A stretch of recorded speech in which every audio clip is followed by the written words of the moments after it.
Russian forces have entered the site of a Ukrainian nuclear power plant where a fire broke out after clashes between the Russians and Ukrainians in the early hours of this morning.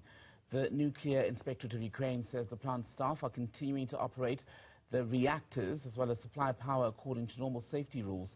Earlier today, shots were fired between Russian and Ukrainian military men at the training building outside the nuclear power plant in the southeast of Ukraine, which led then to this fireball which you're looking at right now.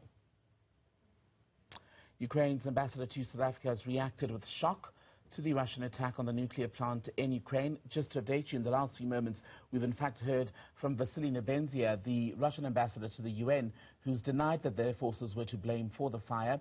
Well, the ambassador to South Africa for the Ukraine spoke to us earlier and spoke at a briefing, in fact, where she was speaking about the ongoing conflict on day 8 of Russia's invasion of Ukraine.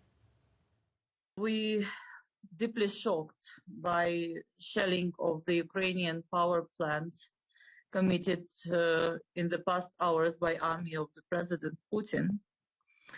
And it is highly irresponsible act putting the lives of millions in danger. And it's the, of course, breach of all norms of international law and Russia's membership in the International Atomic Energy Agency. So we're really deeply shocked and concerned about this. We already called upon the United Nations Security Council as the primary body responsible for safeguarding peace and security to act. Let's talk more about the situation. We're joined tonight by the chairperson of the Nuclear Energy Corporation of South Africa. That's Dave Nichols. Dave, a very good evening to you. Welcome to News at Prime.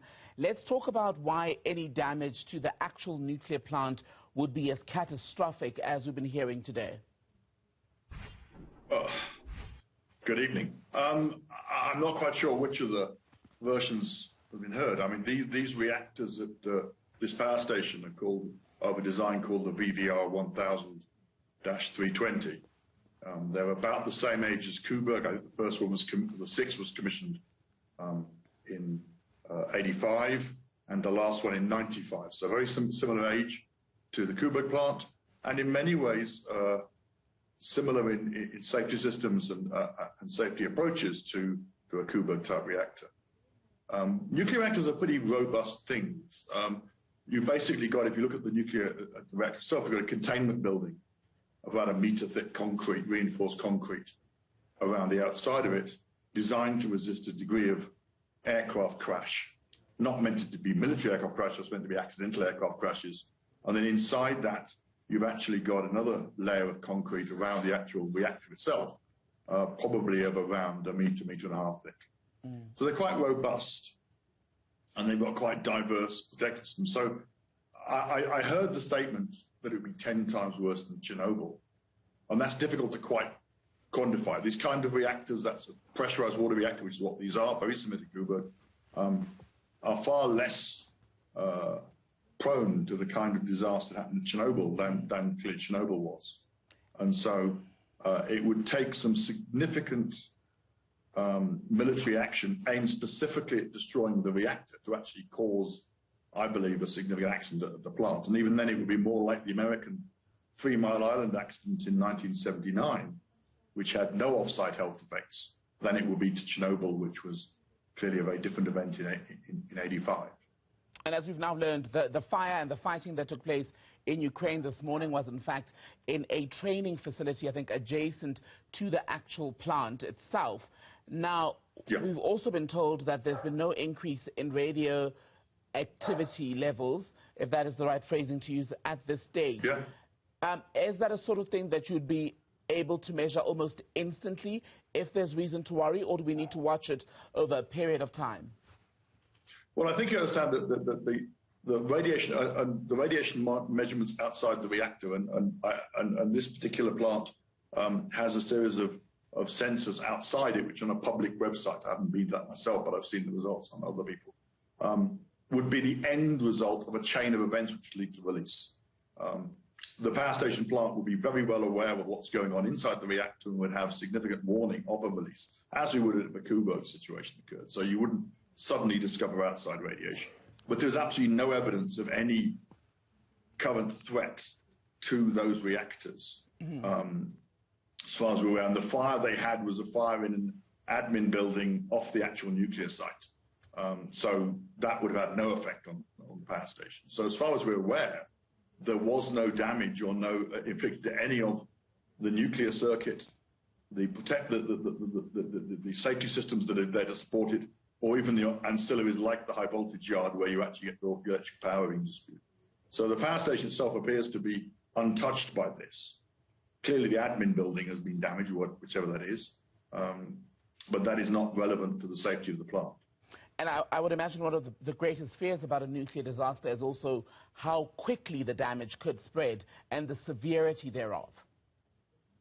Well, yes. I mean, but again, you've got to recognise that if you look at 3 Mile Island, or in fact look at Fukushima, which had a different kind of containment that was nowhere near as strong as that at Coburg, or in fact at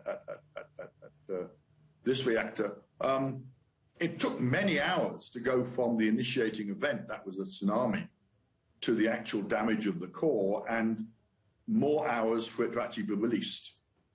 So it is not that fast an activity.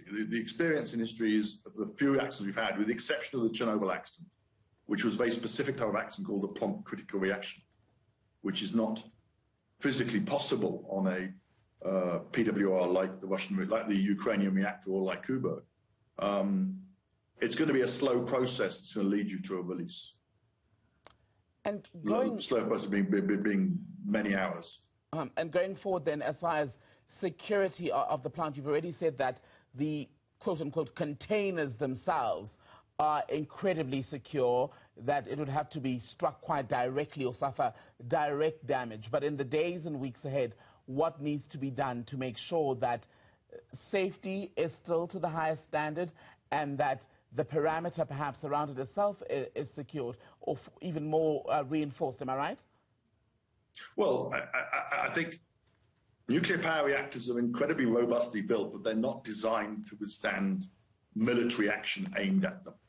They're designed to survive earthquakes, tornadoes, aircraft accidents. Clearly, there should not be warfighting on a nuclear power station site.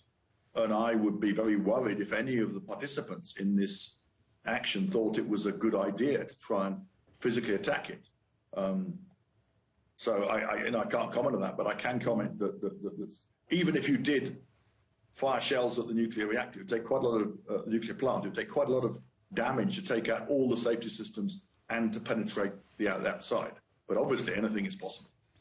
But that would require a degree of malicious intent by somebody against the reactor. And I really can't believe any of the participants would see that as a good idea, even in this rather, this rather appalling situation in Ukraine at the moment. Dave Nichols, good to speak to you, Chairperson of the Nuclear Energy Corporation of South Africa. Thank you for your time.